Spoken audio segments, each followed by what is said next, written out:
The old truck's engine coughed as Maya pulled into the dusty driveway of Sunset Ranch. She sat for a moment, staring at the peeling paint on the farmhouse that had been her childhood home. 3 months had passed since her father's heart attack, and she still couldn't believe he was gone. Maya stepped out of the truck, her boots hitting the dry ground with a soft thud. The Montana sun beat down on her shoulders as she looked around at what was supposed to be her inheritance. Instead, it felt more like a burden she wasn't sure she could carry. The ranch looked tired. Fence posts leaned at odd angles, the barn door hung crooked on its hinges, and weeds had taken over what used to be her mother's flower garden. Everything seemed to whisper the same message. This place was dying, just like her dreams had died 3 years ago. Maya walked toward the house, memories flooding back with each step. She remembered running through these same fields as a little girl, chasing fireflies on summer evenings while her parents watched from the porch. Those days felt like a lifetime ago, back when she still believed in happy endings and trusted people to keep their promises. Inside the house, stacks of unpaid bills covered the kitchen table like autumn leaves. Maya sank into her father's old chair and started sorting through them. Electric bill overdue, feed store past due, bank mortgage final notice. The numbers blurred together, but the message was crystal clear. Sunset Ranch was in serious trouble.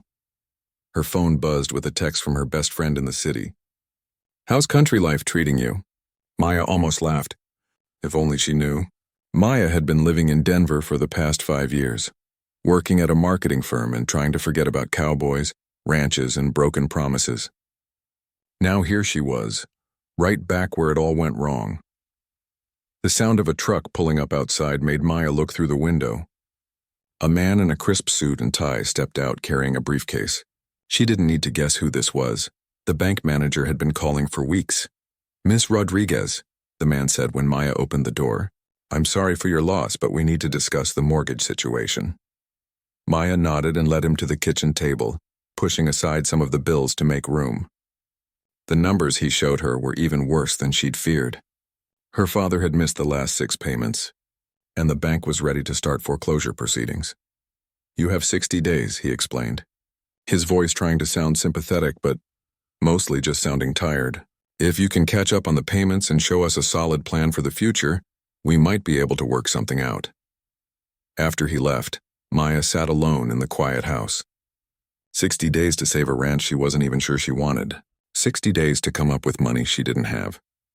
And 60 days to prove she could do something her father, who'd spent his whole life on this land, couldn't manage in the end. The worst part was knowing that none of this would have happened if she hadn't been so stupid 3 years ago. If she hadn't trusted Blake Morrison with her heart and her savings, if she hadn't believed his smooth talk about expanding the ranch and building a future together, Blake had been everything Maya thought she wanted in a man. Tall, handsome, with that easy cowboy charm that made her forget to ask the hard questions. He wore his hat just right, said all the sweet things and made promises about forever that sounded so real when he whispered them under the stars. The engagement had lasted 8 months. 8 months of planning a wedding, dreaming about kids running around the ranch and believing she'd found her happy ending. Maya had even taken out a loan using the ranch as collateral, giving Blake the money to buy new equipment and cattle that would make them profitable. Then one morning, she woke up to find Blake gone. Not just gone, vanished, along with her money, her dreams, and her ability to trust anyone wearing boots and a cowboy hat. The note he left was short and cruel. "This isn't the life for me. Take care of yourself." Maya had spent months afterward feeling like a fool. How could she have been so blind? How could she have trusted a man she'd only known for a year with everything she had? The worst part was hearing from other people in town about Blake's reputation, how he'd done similar things before, in other towns, to other women who'd been dumb enough to believe his lies. That's when Maya had made her decision. No more cowboys. No more trusting men who talked smooth and made big promises. She'd learned her lesson the hard way, and she wasn't going to make the same mistake twice. She'd moved to Denver after that, putting as much distance as possible between herself and the ranch life that had brought her nothing but pain. For 5 years, she'd built a different life, city life where men wore suits instead of hats and worked in offices instead of barns. But now she was back, and the ranch needed saving. Maya looked around at the familiar walls and made herself a promise. She would save this place, but she'd do it alone. She didn't need help from anyone, especially not from the cowboys who lived on the neighboring ranches. She'd seen their type before, and she knew how it ended. The phone rang, interrupting her thoughts. It was her supervisor from the marketing firm, asking when she'd be back to work. Maya looked around at the mess surrounding her, the bills, the broken fence she could see through the window, the whole weight of keeping her father's dream alive. "I'm not coming back," she heard herself say. "I need to handle some family business." After hanging up, Maya walked outside to the pasture where a few remaining cattle grazed. The sun was setting, painting the sky in shades of orange and pink that she'd forgotten were possible in the city. Despite everything, despite the fear and the debt and the uncertainty, something about this place still felt like home. But home or not, she was going to save it on her own terms. No partnerships, no help from neighboring ranchers, and definitely no trust in smooth-talking cowboys who promised the world and delivered heartbreak. Maya had 60 days to prove she could make it work. 60 days to show the bank, the town, and herself that she didn't need anyone else to survive. She'd learned the hard way that the only person she could count on was herself. As the stars began to appear in the darkening sky, Maya made a silent vow to her father's memory. She would save Sunset Ranch, but she'd do it alone. After all, that was the only way she could be sure her heart wouldn't get broken again.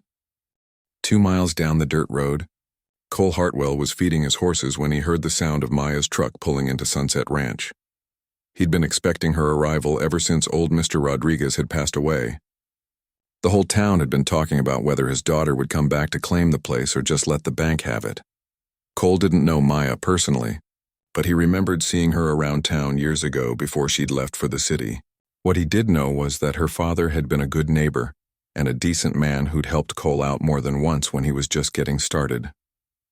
Cole's own ranch, Twin Creek, sat on the property next to Sunset Ranch. He'd bought the land 5 years ago with his military savings after coming back from overseas. Back then, he'd been looking for the quietest, most isolated place he could find, somewhere he could heal from the things he'd seen and done in Afghanistan. The horses nickered softly as Cole filled their water troughs. These animals had become his closest companions since moving to Montana. Unlike people, horses didn't ask questions about the scars on his back or why he sometimes woke up screaming in the middle of the night. They just accepted him as he was. Thunder, his black stallion, nudged Cole's shoulder with his nose. Cole scratched behind the horse's ears, finding the same comfort he always did in the simple, honest connection. Animals didn't lie, didn't make promises they couldn't keep, and didn't judge you for your past mistakes. Through the trees that separated his property from Sunset Ranch, Cole could see lights coming on in the old farmhouse. He wondered how Maya was handling the situation. Losing a parent was hard enough without inheriting a mountain of debt and a failing ranch at the same time. Cole had heard the gossip around town about what happened with her and Blake Morrison. People loved to talk in small towns, and the story of how Blake had swept her off her feet and then disappeared with her money had become local legend. Cole had never met Blake, but he'd heard enough to know the man was bad news. What bothered Cole wasn't just that Blake had stolen money. It was the way he'd stolen Maya's trust. Cole understood what it felt like to have something important ripped away from you. In his case, it had been his best friend Danny, killed by a roadside bomb while they were on patrol together. But trust was something you needed to survive, just like hope. When someone took that away, it left scars that were harder to heal than any physical wound. Over the next few days, Cole found himself paying attention to the sounds coming from Sunset Ranch. He could hear Maya's truck starting early each morning, the sound of hammering as she tried to fix things around the property, and sometimes, late at night, what sounded like crying carried on the wind. Cole wanted to help, but he didn't know how to approach her. He wasn't good with people anymore. The war had taken that easy social confidence he'd once had. Now he preferred to show care through actions rather than words. Words could be twisted, misunderstood, or broken. Actions were simple and honest. On Thursday morning, Cole was checking his fence line when he noticed something that made him stop. A section of the fence between his property and Maya's had been damaged in the storm 2 nights ago. Maya's cattle were wandering onto his land, eating his grass and drinking from his creek. Most ranchers would have called immediately, demanding that the neighbor fix the problem and pay for any damages, But Cole could see Maya through the trees, struggling to repair a gate that was barely hanging on its hinges. She looked exhausted, frustrated, and completely overwhelmed. Instead of calling, Cole quietly herded the cattle back to where they belonged and spent the afternoon fixing the fence. He used his own materials and his own time, making sure the repair was solid and would last through the next storm. When he was finished, he gathered up his tools and headed home without announcing what he'd done. The next morning, Cole watched from his kitchen window as Maya discovered the repaired fence. She stood there for a long time, running her hand along the new boards and checking the quality of the work. He could see the confusion on her face as she looked around, probably wondering who had done it and why. Part of Cole hoped she might come over to thank him, might give him an opening to introduce himself properly and offer more help. But Maya just examined the fence one more time and walked back to her house. Cole told himself he wasn't disappointed. He hadn't fixed the fence for thanks anyway. Over the following weeks, Cole found more small ways to help without making it obvious. When Maya's water pump broke down and she couldn't afford to hire someone to fix it, Cole walked over after dark and repaired it himself. When her mailbox got knocked over by a delivery truck, he set it back up and reinforced the post. He never asked for credit or thanks. These were just things neighbors did for each other, the way Maya's father had helped him when he was new to the area. Mr. Rodriguez had never made a big deal about lending tools or giving advice. He'd just shown up when help was needed, and Cole was trying to honor that same spirit. But Cole could tell his help was making Maya suspicious rather than grateful. Sometimes he'd catch glimpses of her watching his property through binoculars, as if she was trying to figure out what his angle was. The few times their paths crossed at the feed store or the gas station in town, she'd nod politely but keep her distance. Cole understood her caution. After what Blake had done to her, it made sense that she'd be wary of cowboys bearing gifts. But it still stung a little. Cole's intentions were genuine. He wasn't looking for anything in return except maybe the satisfaction of knowing he'd helped someone who needed it. Late one evening, as Cole was bringing his horses in for the night, he heard the sound of Maya's truck struggling to start. The engine turned over and over but wouldn't catch. Cole listened for about 10 minutes before the attempt stopped completely. He could walk over, offer to take a look at the engine, maybe give her a ride to town if needed. It would be the neighborly thing to do. But Cole had learned to read people's boundaries, and Maya had made hers pretty clear. She didn't want his help, didn't trust his motives, and probably just wanted to be left alone. So Cole stayed put, even though it went against every instinct he had. He'd learned in the military that sometimes the best way to help someone was to respect their right to fight their own battles. Maya was strong. Anyone could see that just by watching how hard she worked every day. If she wanted help, she'd ask for it. But as Cole settled down for the night, listening to the silence from the direction of Sunset Ranch, he couldn't shake the feeling that Maya was drowning and too proud to call for a lifeline. He'd seen that kind of stubborn independence before, in the mirror after he'd come home from the war. Sometimes the people who needed help the most were the ones least likely to accept it. Cole made a silent promise to keep watching out for her, whether she wanted him to or not. Not because he expected anything in return, but because that's what neighbors did. And maybe eventually Maya would realize that not all cowboys were like Blake Morrison. Some of them just wanted to help, no strings attached. Maya first noticed the feed bags on her porch on a Tuesday morning. 3 heavy bags of grain. The expensive kind she couldn't afford, sitting right next to her front door like they'd appeared by magic overnight. No note, no explanation, just quality feed that her struggling cattle desperately needed. She looked around the empty yard, then across the fields toward Twin Creek Ranch. Cole's property was the closest, but she could see his truck parked by his barn, which meant he was probably busy with his own morning chores. Maya hefted one of the bags, checking the weight and quality. This was at least $200 worth of feed, not something someone would just leave as a mistake. Part of Maya wanted to march right over to Cole's place and demand to know if he'd left the feed. But another part of her, the part that had been burned by trusting too easily, held her back. What if accepting these bags somehow put her in debt to him? What if this was the first step in some elaborate scheme to get something from her? Instead, Maya loaded the bags into her truck and drove to town. At the feed store, she found the manager and explained the situation. "Someone left these on my porch," she said. "I want to pay for them and find out who bought them so I can return the money."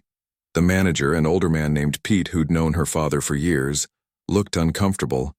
Well now, Maya, I can't really give out customer information like that. Privacy policies and all.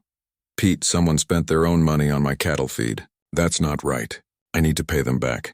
Pete scratched his head and looked around the empty store. Tell you what, he said quietly. The person who bought these specifically said they didn't want any payment. Said it was just neighbors helping neighbors. Maya felt her jaw tighten.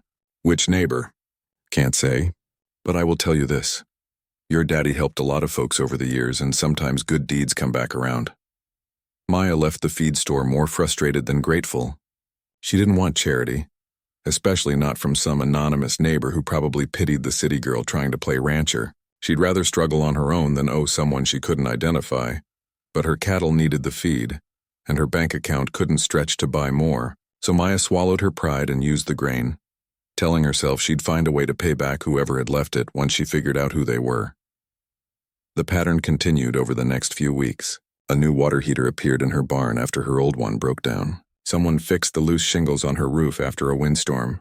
Her gate, which had been hanging crooked for weeks, was suddenly straight and functional again. Each time, Maya felt a mixture of gratitude and frustration that drove her crazy.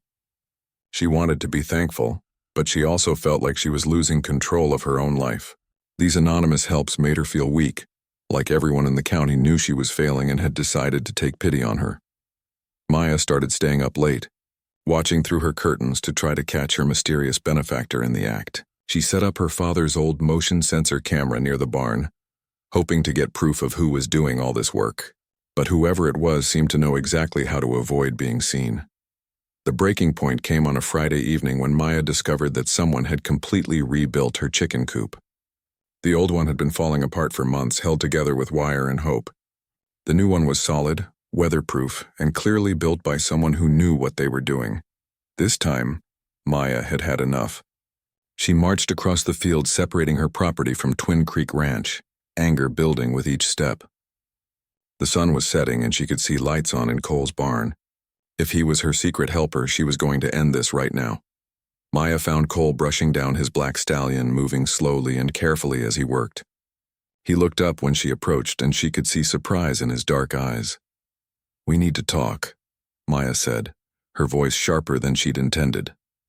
Cole set down his brush and turned to face her fully. "What can I do for you?" "You can stop," Maya said.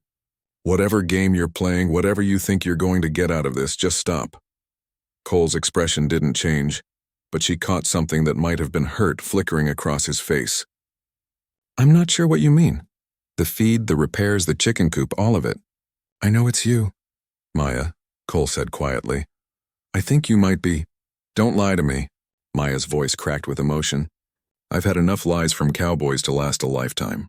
Just tell me what you want. What's your angle?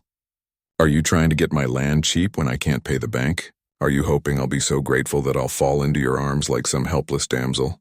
Cole was quiet for a long moment, and Maya could see her words had hit their mark. When he finally spoke, his voice was calm but firm. "I'm not Blake Morrison." The mention of Blake's name made Maya's anger flare even hotter.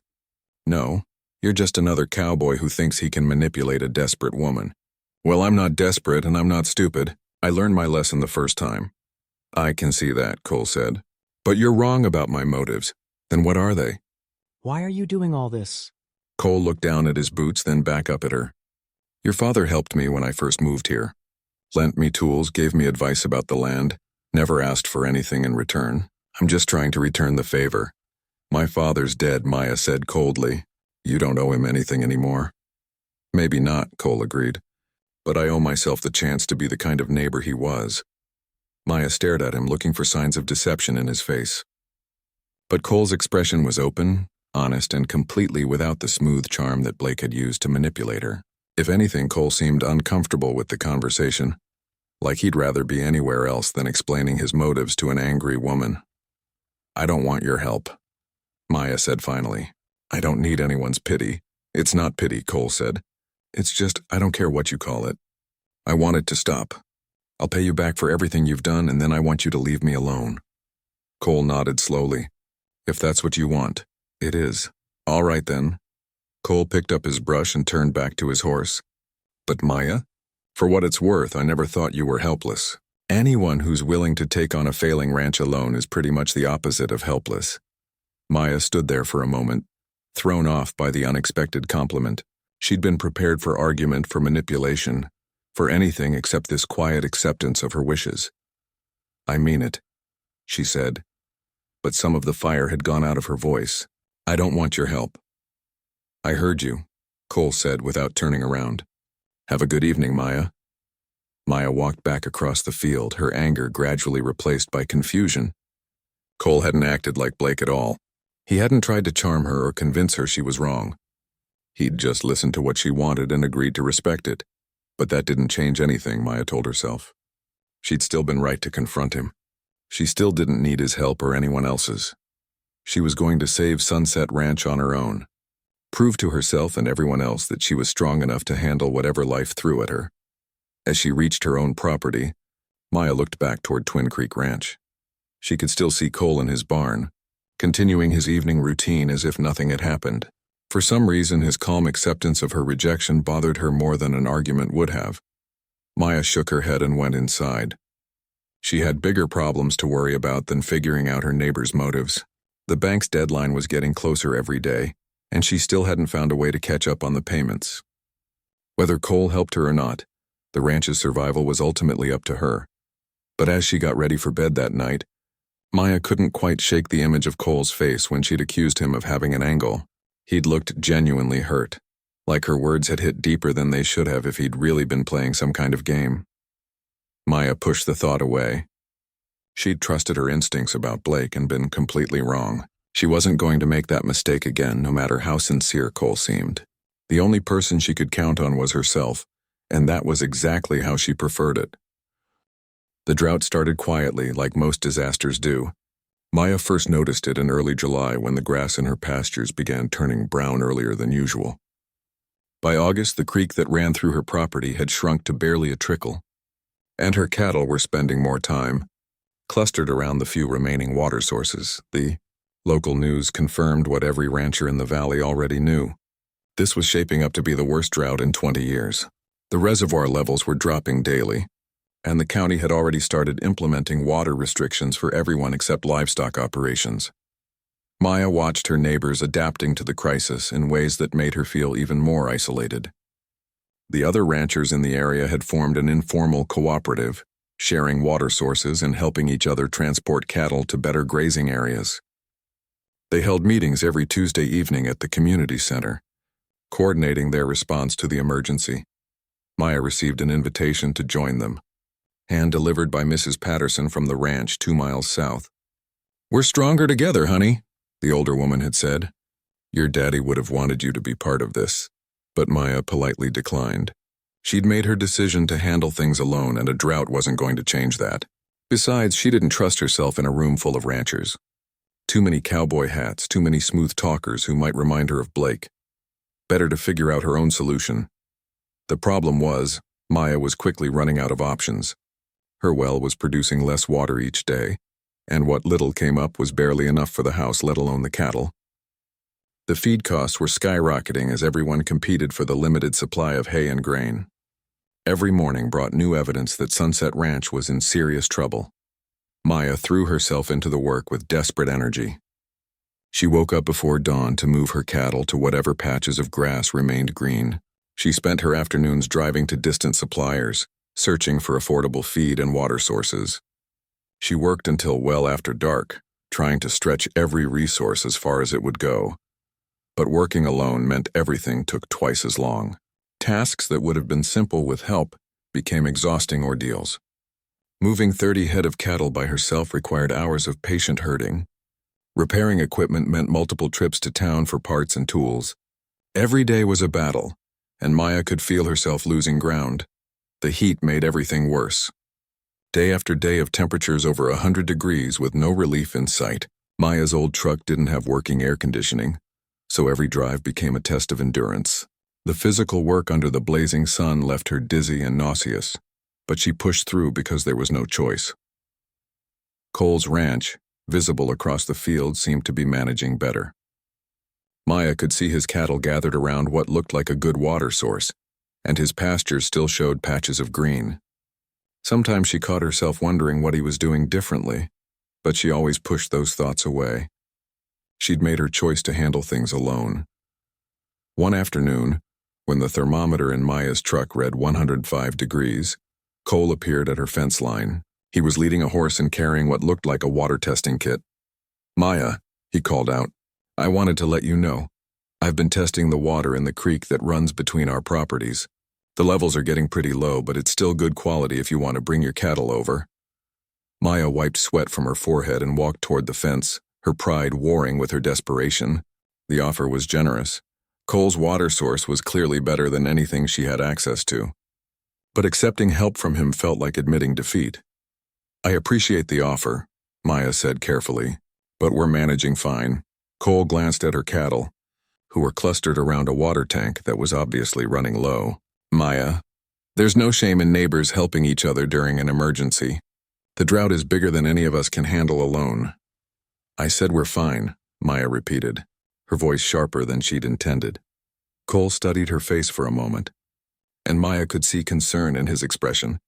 "When's the last time you had a full meal? Or a decent night's sleep?" The question hit closer to home than Maya wanted to admit. She'd been living on coffee and sandwiches for weeks, too tired and stressed to cook proper meals. Sleep came in brief, restless chunks between worrying about the ranch and checking on the cattle. "That's not your concern," Maya said. "Maybe not," Cole agreed, "but your father was a good man, and I don't think he'd want you to struggle alone when help is available." The mention of her father stung. Maya knew Cole was right. Her dad had believed in community and neighbors helping neighbors. But her father had never been betrayed by someone he loved. He'd never had his trust shattered and his dreams stolen. "My father also believed in taking care of your own problems," Maya shot back. "I'm not looking for charity." Cole's jaw tightened slightly. "It's not charity. It's what people do, not what I do," Maya said firmly. "I handle my own problems." Cole nodded slowly, disappointment clear in his expression. "All right, but Maya, pride won't keep your cattle alive if this drought gets worse."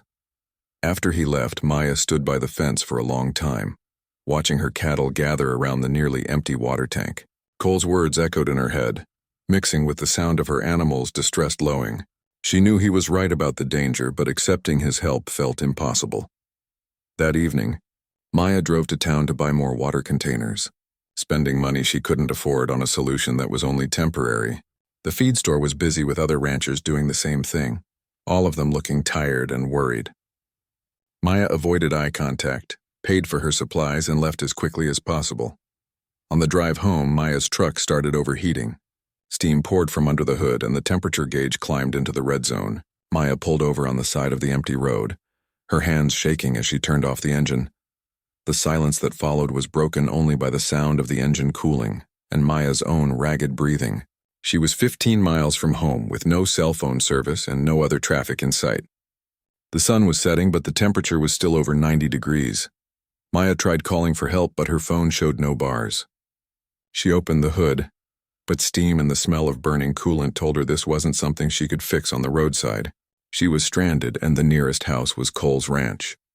For 20 minutes, Maya sat in the truck, hoping another vehicle would come along. But the rural road stayed empty as darkness fell. Finally, swallowing her pride, Maya started walking toward Twin Creek Ranch. Every step felt like a defeat, but she had no other choice. Cole's porch light was on when Maya finally reached his driveway. She could see him through the kitchen window reading at his table. For a moment, Maya hesitated. She could try to walk all the way home, maybe flag down a car on the main road, but her legs were already shaking from exhaustion and dehydration. Maya knocked on Cole's door, her pride in tatters. When he opened it, she could see surprise and concern cross his face as he took in her appearance. Dusty, sweating and clearly in distress. "My truck broke down," Maya said, hating how small her voice sounded. "Could I use your phone to call for a tow?" "Of course," Cole said immediately. "Come in, sit down. You look like you need some water." Maya wanted to refuse, to maintain some dignity, but her body betrayed her. As soon as she stepped into the cool house, her knees buckled. Cole caught her arm, steadying her as he guided her to a chair. "When did you last eat?" Cole asked, already moving toward the kitchen. "I'm fine," Maya tried to say, but the words came out as barely a whisper. Cole returned with a glass of water and a sandwich. Drink this slowly, he said, and eat something. You're dehydrated. Maya's hands shook as she took the water. The cool liquid was the best thing she'd tasted in days. Against her better judgment, she found herself drinking deeply and taking grateful bites of the sandwich. The nearest tow service won't come out until morning, Cole said after making the call. I can drive you home and we'll deal with the truck tomorrow. Maya nodded, too exhausted to argue. During the short drive to Sunset Ranch, neither of them spoke. Maya stared out the window at her struggling property, illuminated by Cole's headlights. Everything looked even worse in the darkness. The brown grass, the empty water tanks, the general air of desperation. At her house, Cole helped Maya to the door. Maya, he said quietly, you don't have to do this alone. There's no weakness in accepting help during a crisis. Maya looked up at him, seeing genuine concern in his face. For a moment, she almost broke down completely, almost told him how scared she was, how overwhelmed, how close she was to losing everything. But then Blake's face flashed through her memory and she rebuilt her walls. I'll manage, Maya said. Thank you for the ride. Cole nodded, but she could see he wasn't convinced. Take care of yourself, Maya. Your cattle need you healthy. After he left, Maya sat alone in her kitchen, surrounded by the silence of a house that felt too big and too empty. Outside, she could hear her cattle moving restlessly, searching for water and grass that wasn't there. Maya knew Cole was right about everything. The drought, the danger, the impossibility of handling it all alone. But admitting that felt like admitting that Blake had been right to leave, that she really was too weak to manage on her own. Maya discovered the truth on a Tuesday morning, when she opened an envelope that had been delivered to the wrong address. The letter was clearly meant for Cole at Twin Creek Ranch, but the mail carrier had mixed up the boxes again. Maya almost walked it over immediately, but something about the return address caught her. Attention, Mountain Valley Bank. The same bank that held her mortgage. Maya told herself she was just checking, to make sure it wasn't something urgent that Cole needed to see right away. But when she opened the envelope, what she found made her sink into her kitchen chair in shock. It was a payment confirmation letter, thanking Mr. Cole Hartwell for his payment toward the Sunset Ranch mortgage account. The amount listed was substantial, enough to cover 2 months of back payments. At the bottom, there was a note that this was the third such payment made on behalf of Ms. Maya Rodriguez. Maya read the letter 3 times before the words fully sank in. Cole had been paying her mortgage anonymously for months. Her hands shaking, Maya grabbed her own bank statements and started looking for clues she'd missed. Sure enough, there they were, payments credited to her account that she'd assumed were delayed government agricultural assistance or some kind of bank error that she'd been afraid to question too closely. Maya felt like the ground was shifting beneath her feet. All this time, while she'd been struggling to make ends meet, Cole had been quietly keeping her ranch afloat. The worst part was realizing how she'd treated him, with suspicion, anger, and outright hostility, while he'd been sacrificing his own money to help her. But why? What could Cole possibly gain from helping her secretly? Maya's experience with Blake had taught her that men always had an angle, always wanted something in return. What was Cole's real motive? Maya drove to Twin Creek Ranch with the letter clutched in her hand and anger building in her chest. She found Cole in his barn working on a piece of equipment. When he looked up and saw her expression, she could tell he knew exactly why she was there. You want to explain this? Maya demanded, waving the letter at him. Cole straightened slowly, wiping grease off his hands with a rag. That was supposed to go to my address. Don't you dare joke about this, Maya snapped. You've been paying my mortgage, behind my back, for months. Yes, Cole said simply. The lack of denial or explanation infuriated Maya even more. Why? What do you want from me? Cole was quiet for a long moment, and Maya could see him choosing his words carefully. I don't want anything from you, Maya. Everyone wants something, Maya shot back. Blake wanted my money. What do you want, my land? My gratitude, me? Something flickered across Cole's face at the mention of Blake's name. I told you before, I'm not Blake Morrison. Then explain why you're paying my bills like some kind of sugar daddy. Cole's jaw tightened at the comparison. Because you needed help and you were too proud to ask for it. That's not an answer, Maya said. Nobody spends their own money on strangers without expecting something back. So what is it? What's your angle? Cole set down his tools and looked directly at her. You really want to know? Yes. Cole walked to a workbench and picked up a framed photograph Maya hadn't noticed before. He handed it to her without a word. The picture showed two young soldiers in military uniforms, arms around each other's shoulders, grinning at the camera. "That's Danny Martinez," Cole said quietly, pointing to the soldier on the left. "My best friend. We enlisted together, deployed together, and I was supposed to bring him home alive." Maya looked more closely at the photograph, noting the resemblance between Danny and her father. "Martinez," she said softly. "Danny was your father's nephew," Cole explained. "His sister's boy. Your cousin." Maya stared at the photograph, memories flooding back. She remembered Danny visiting the ranch when she was little, remembered her father talking proudly about his nephew who'd joined the army. But Danny had been killed overseas when Maya was in college, and she'd been too wrapped up in her own life to pay much attention to the details. "Danny talked about your family all the time," Cole continued. "About the ranch, about how your father had helped raise him after his parents died. He made me promise that if anything happened to him, I'd look out for his family." Maya's anger was starting to dissolve into confusion. "What happened to him?" Cole's face went very still. "Roadside bomb. We were on patrol and I was supposed to be driving that day. But Danny insisted on taking the wheel because he knew I hadn't slept well the night before." Cole's voice dropped to barely above a whisper. The bomb was meant for the driver's side. Maya felt her breath catch. "Cole." "Danny died because he was trying to take care of me," Cole said. "And I've been living with that for 5 years. When I moved here and met your father, I didn't tell him about my connection to Danny. I just knew I needed to be close to Danny's family, to honor that promise I'd made."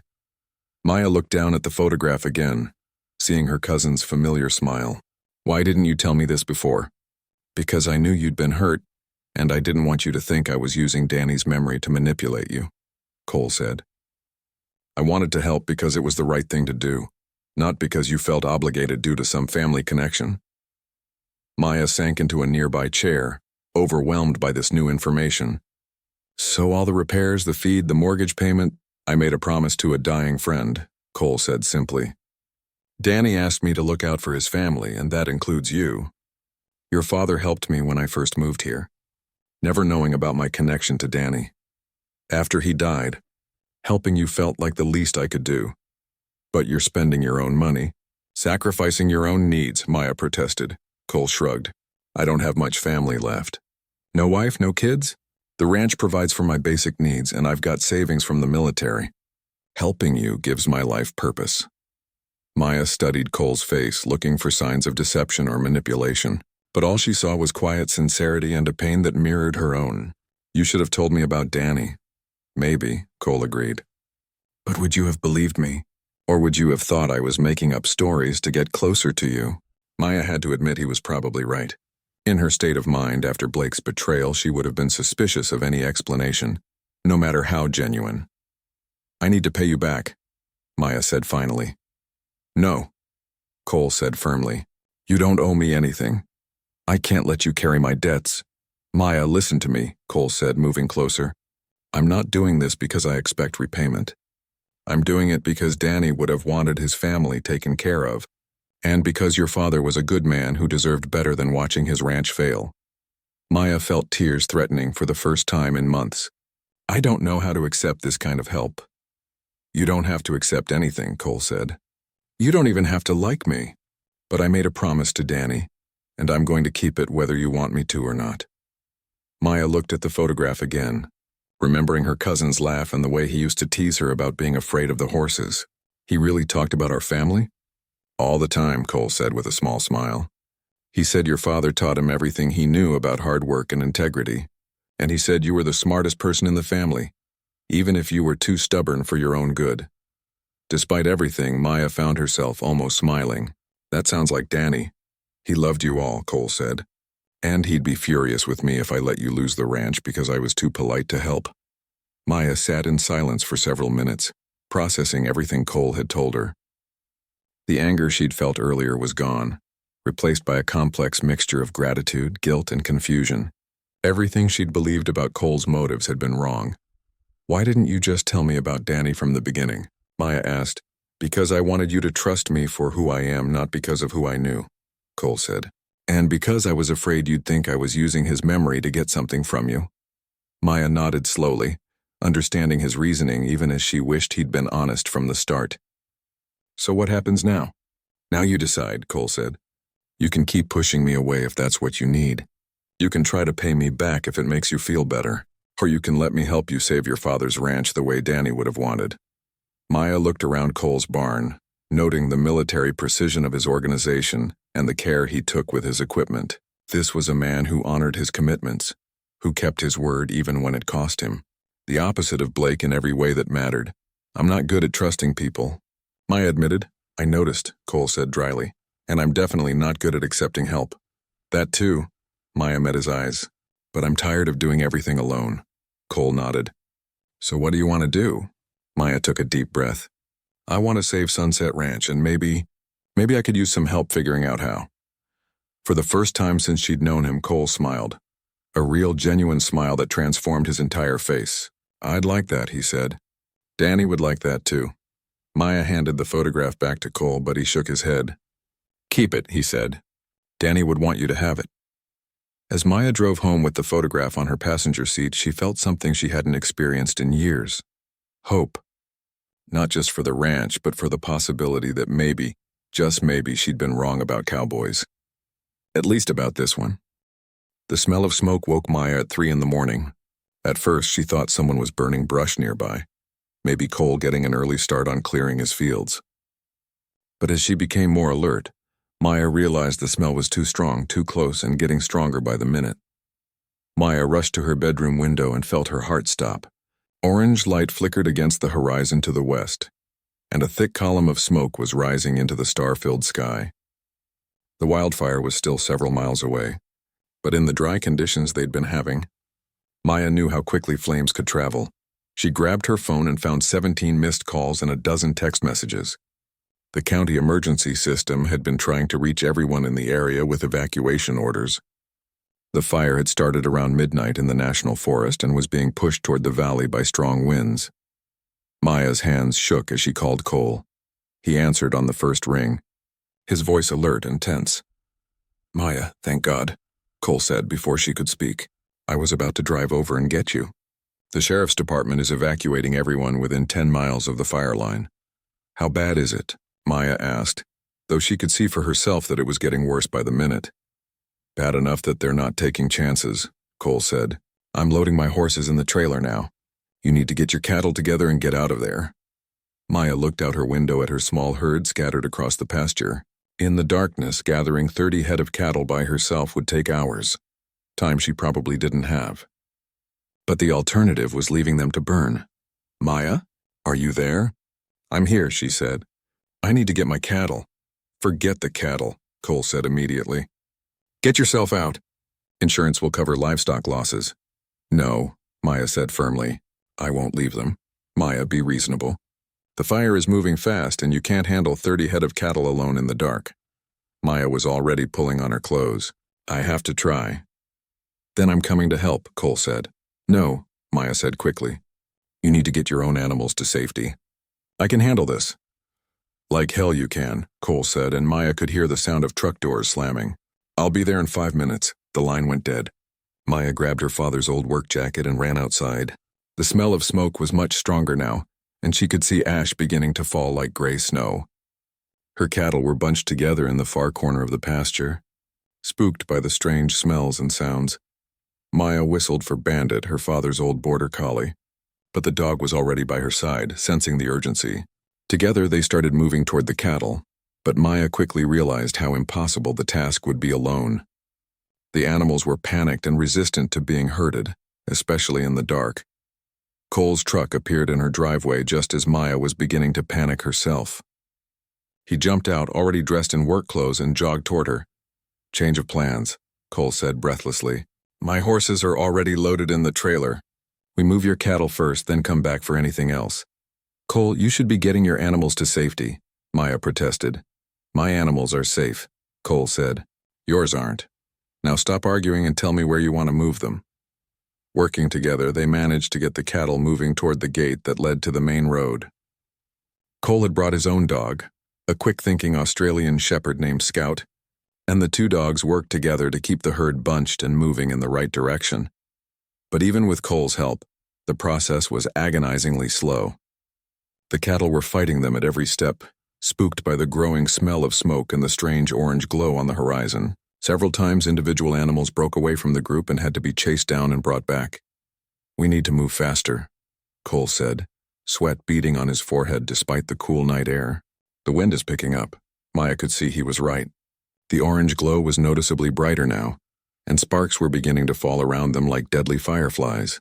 In the distance, they could hear the sound of sirens and aircraft as emergency crews fought to contain the blaze. They finally got the cattle through the gate and onto the road, just as Maya's neighbor, Mrs. Patterson, arrived with her horse trailer.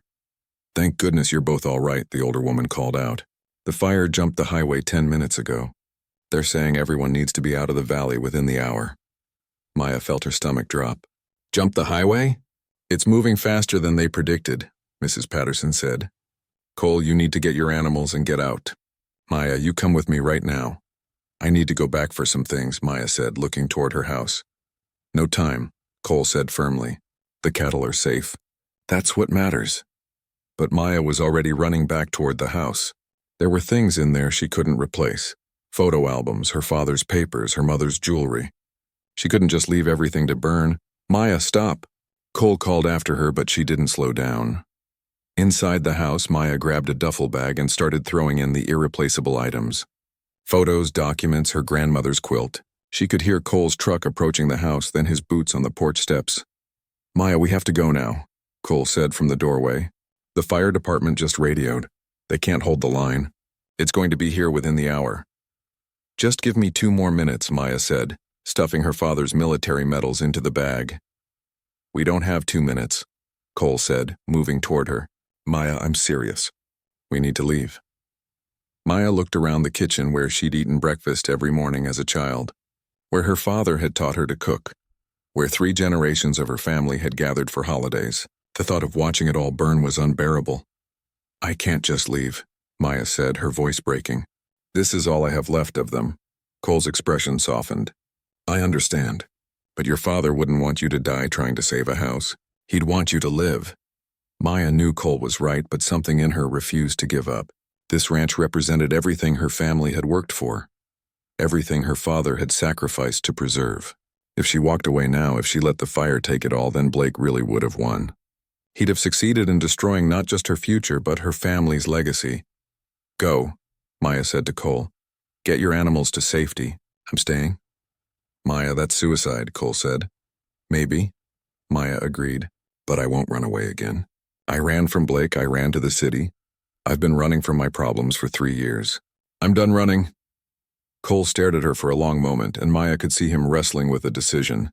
Finally, he pulled out his phone and made a quick call. "Tom, it's Cole. I need you to take my trailer to the fairgrounds and get my horses settled." "Yeah, I know what I said, but something came up." "Just do it, please." Maya realized what Cole was doing. "No, you're not staying here with me. This isn't your fight." "Yes, it is," Cole said simply. "If you're staying, I'm staying." "Cole, be reasonable. There's no point in both of us dying for a lost cause." "Maybe it's not a lost cause," Cole said. "Maybe we can save some of it. The barn, the house, something." Maya wanted to argue, but the truth was she desperately wanted his help. The thought of facing the fire alone was terrifying, but the thought of losing everything her family had built was worse. "The wind is from the west," Maya said, thinking out loud. "If we can set up a fire break around the house and barn—" "I've got shovels and a water tank in my truck," Cole said. "And there's a pond behind your barn we can use for water." They worked frantically for the next hour, digging fire breaks and soaking everything they could with water. Maya's property was small enough that they might be able to create a defensible space around the most important buildings.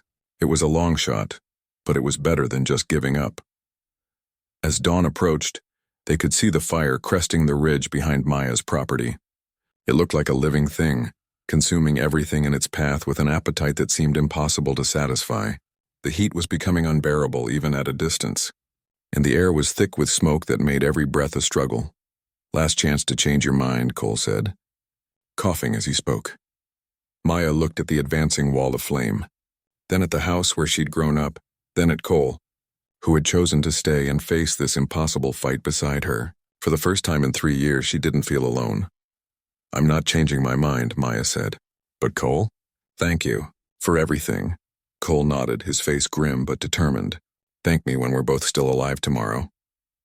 The fire reached the edge of Maya's property just as the sun rose, painting the sky in shades of orange and red that would have been beautiful under any other circumstances. Maya and Cole stood together in the yard, watching their worst fears approach, ready to fight for every inch of ground they could save. The fire hit Maya's property like a freight train made of heat and light. One moment she and Cole were standing in the yard, watching the orange glow creep over the ridge, and the next moment they were surrounded by a wall of flames that seemed to reach up to touch the sky itself. Maya had thought she understood what a wildfire would be like, but nothing could have prepared her for the reality.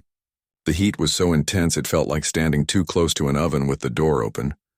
Except there was nowhere to step back to.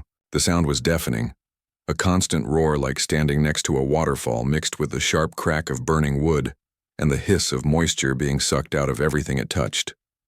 "Stay close to me," Cole shouted over the noise, but Maya could barely hear him even though he was only a few feet away.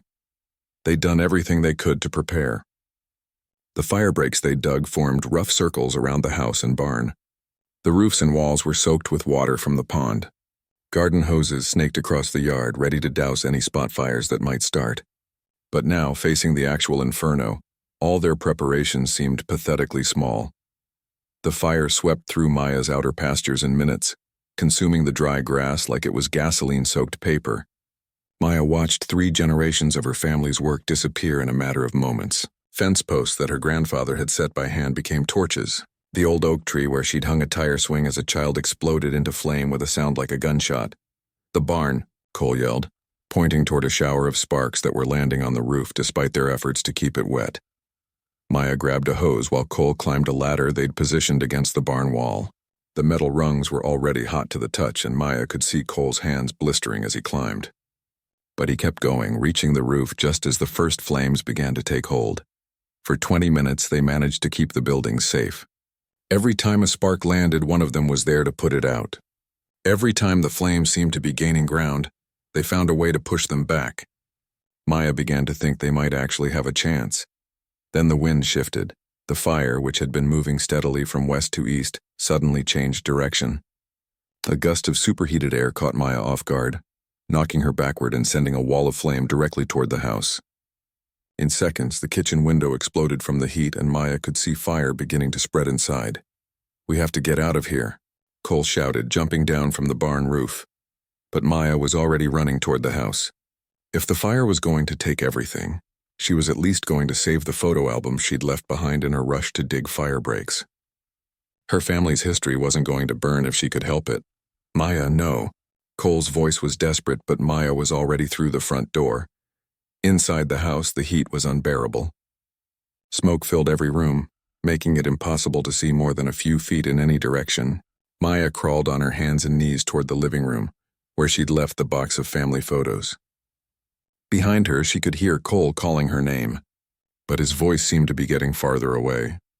Maya found the box and clutched it to her chest, but when she turned to head back toward the door, she realized she was lost. The smoke was so thick she couldn't tell which direction she'd come from. Every breath burned her lungs, and her eyes were streaming tears that made it even harder to see. Panic set in as Maya crawled in what she hoped was the right direction, only to hit a wall where she expected to find a doorway. She tried to call for Cole, but her voice came out as barely a whisper. The heat was getting worse by the second, and Maya could feel her strength fading. This was how it was going to end, Maya realized. She was going to die in the house where she'd been born, clutching photos of people who were already dead. The irony wasn't lost on her. She'd spent 3 years running away from the ranch only to die trying to save it. Just as Maya was beginning to lose consciousness, she heard the sound of splintering wood. Through the smoke, she saw a figure moving toward her. Cole, his shirt wrapped around his face, his eyes streaming but determined. "I've got you," Cole said, though Maya could barely hear him over the roar of the flames. Cole didn't try to make Maya stand up. Instead, he threw her over his shoulder in a fireman's carry and started moving toward what Maya hoped was the exit. She could feel the heat from his back, could smell his shirt beginning to singe, but Cole never slowed down. The journey to the door seemed to take forever. Maya drifted in and out of consciousness, vaguely aware that Cole was coughing violently with every step. At one point, she felt him stumble and thought they were both going to fall. but somehow he kept moving. When they finally burst through the front door and into the yard, Maya gasped for air that tasted like heaven compared to the smoke-filled house. Cole carried her all the way to his truck before setting her down gently in the passenger seat. "Are you hurt?" Cole asked, his voice hoarse from smoke inhalation. Maya tried to answer, but she couldn't stop coughing long enough to form words. She looked at Cole and felt her heart sink. The back of his shirt was burned away completely, and she could see angry red burns covering his shoulders and arms. His face was covered in soot, and there were blisters on his hands from climbing the hot ladder. "Cole, you're hurt," Maya managed to say. "I'm fine," Cole lied, though Maya could see him wincing every time he moved. "We need to get out of here before the fire reaches the truck." Cole was right. The flames had completely engulfed Maya's house now, and the barn was starting to catch fire despite their efforts. The heat was so intense that the metal on Cole's truck was too hot to touch, and Maya could feel her hair beginning to singe just from sitting near the window. Cole started the truck and put it in gear, but before they could drive away, Maya looked back at the property one last time. Everything was burning now. The house, the barn, the fields, even the old oak tree that had seemed so solid and permanent. 3 generations of her family's work was disappearing in a matter of hours. But as they drove away from the inferno, Maya realized something that surprised her. She wasn't thinking about the buildings or the lost memories or even the financial disaster this represented. She was thinking about Cole, who had risked his life to save her from a fire she'd been too stubborn to escape. Cole, who had burns on his back because he'd chosen to stay and fight beside her instead of evacuating to safety. "Why did you come back for me?" Maya asked as they reached the main road. Cole glanced at her, his face serious despite the pain he was obviously in. "What kind of question is that?" "You could have died in there," Maya said. "For what?" "Some photo albums?" "For you," Cole said simply. "I came back for you." Maya felt tears starting to flow, and for once they weren't from the smoke. "Cole, I haven't exactly given you any reason to care whether I live or die." Cole pulled the truck over at a safe distance from the fire and turned to look at Maya directly. "Maya, I've cared about you since the day I moved to this valley. Not because of Danny, not because of your father, but because of who you are. You're brave and stubborn, and you fight for what matters to you even when the odds are impossible. I'm also mean, suspicious, and I've treated you terribly," Maya pointed out. "Yeah, you have," Cole agreed with a slight smile. "But I understood why. And I figured if I was patient enough, eventually, you'd see that not all cowboys are like Blake Morrison." Maya looked at Cole's burned hands, at his smoke-stained face, at the pain he was trying to hide, and finally understood what her father had tried to teach her years ago. Some people were worth trusting, even when trust felt impossible. Some people would walk through fire for you, literally, without expecting anything in return. "Cole," Maya said softly, "I'm sorry. For everything. For not trusting you, for not letting you help, for making you think you had to prove yourself by almost getting killed." "You don't need to apologize," Cole said. "You just needed time to heal." Maya reached over and gently touched Cole's burned hand. "I think I'm ready to start healing now." In the distance, the fire continued to rage, consuming everything Maya had thought mattered. But sitting in Cole's truck, looking at the man who had literally carried her to safety, Maya realized that the most important things couldn't be burned. Trust, love, hope. Those things could survive any fire as long as you had someone worth sharing them with. "What happens now?" Maya asked. Cole started the truck again and pulled back onto the road. "Now we go to the hospital and get checked out. Then we figure out how to rebuild." "We?" Maya asked. Cole met her eyes in the rearview mirror. "If you want. I made a promise to Danny, but more than that, I made a choice about you. And I'm not going anywhere unless you ask me to." Maya squeezed Cole's hand as gently as she could, mindful of his burns. "I'm not asking you to go anywhere." As they drove toward town, Maya watched the fire continue to rage in her rearview mirror. Everything was gone, the house, the barn, the memories, the legacy. But somehow, for the first time in 3 years, Maya felt like she was finally home. 6 months after the fire, Maya stood in the exact spot where her childhood home had once been. The blackened foundation stones were still there, along with the brick chimney that had somehow survived the flames. But instead of feeling the crushing sadness she'd expected, Maya found herself filled with something she hadn't felt in years: excitement about the future. "The new house is going to be beautiful," Cole said, coming up behind her with 2 cups of coffee. His hands had healed well, though he still had faint scars from that terrible night. Maya thought those scars made him even more handsome, if that was possible. Maya accepted the coffee gratefully and leaned back against Cole's chest. I still can't believe we're really doing this. Believe it, Cole said, wrapping his free arm around her waist. In 3 months, you'll be complaining about the construction noise and wondering why we ever thought building a house was a good idea. Maya laughed, something she'd been doing a lot more of lately. We're building a house. Listen to us.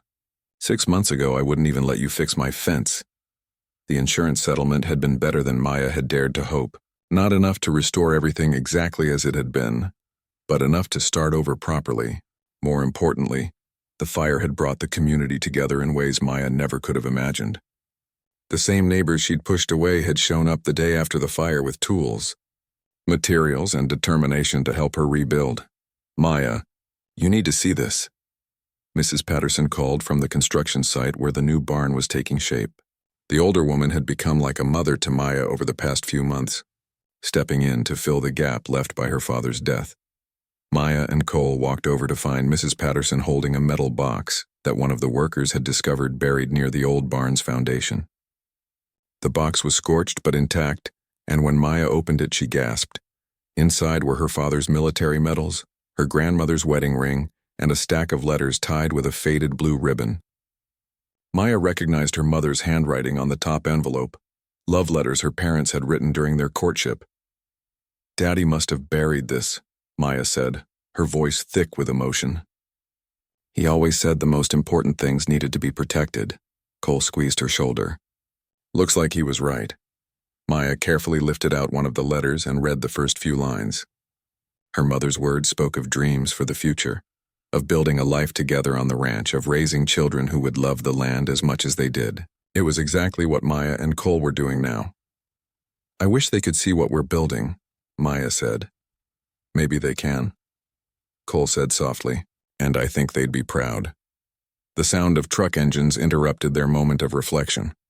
Maya looked up to see 3 vehicles pulling into the driveway, loaded with lumber and supplies. She recognized the drivers, Tom Jackson, Pete from the feed store, and several other ranchers from the valley. What's all this? Maya asked as the men began unloading materials. Community barn raising, Tom said with a grin. Old-fashioned style. We figured you and Cole could use some help getting this place back on its feet. Maya felt tears threatening, but they were good tears this time. You don't have to do this. Yes, we do, Pete said firmly. Your daddy helped build half the barns in this valley. Time we returned the favor. Over the next few hours, Maya watched in amazement as her new barn took shape. The men worked with practiced efficiency, their movements coordinated by years of similar projects. The women arrived around noon with enough food to feed an army, turning the construction site into an impromptu community gathering. This is how it used to be, Mrs. Patterson explained to Maya as they watched the progress, before everyone got so busy and spread out. Neighbors helping neighbors, communities taking care of their own. Maya nodded, thinking about how isolated she'd made herself after Blake's betrayal. She'd been so focused on protecting herself from being hurt again that she'd cut herself off from all the good things that came with letting people in. I was so stupid, Maya said. I spent 3 years running away from all of this. You weren't stupid, Mrs. Patterson said gently. You were hurt. There's a difference, and sometimes we need to go away before we can appreciate what we had at home. As the afternoon wore on, Maya found herself working alongside the other women, preparing food and organizing supplies. It felt natural in a way that her old city life never had. These people weren't just neighbors. They were becoming family. Maya, Cole called from across the construction site. Can you come here for a minute? Maya walked over to find Cole standing beside the barn's main support beam. Carved into the wood were 2 sets of initials, her parents' initials, surrounded by a heart that her father must have carved during the original barn raising 40 years ago. Tom found it when they were salvaging lumber from the old barn, Cole explained. He thought you'd want to see it before they put it in place. Maya traced the carved letters with her finger, feeling connected to her parents in a way she hadn't since her father's death. Can we put this beam somewhere special in the new barn? Already planned on it, Cole said, right over the main entrance where everyone can see it. That evening, after the workers had gone home and the new barn stood complete under the Montana stars, Maya and Cole sat on the porch of the temporary trailer that had become their home. The insurance company had provided it while they waited for the new house to be built, and Maya had been surprised by how cozy it felt with Cole sharing the space. "I have something for you," Cole said, pulling a small velvet box from his pocket. Maya's breath caught as Cole dropped to one knee.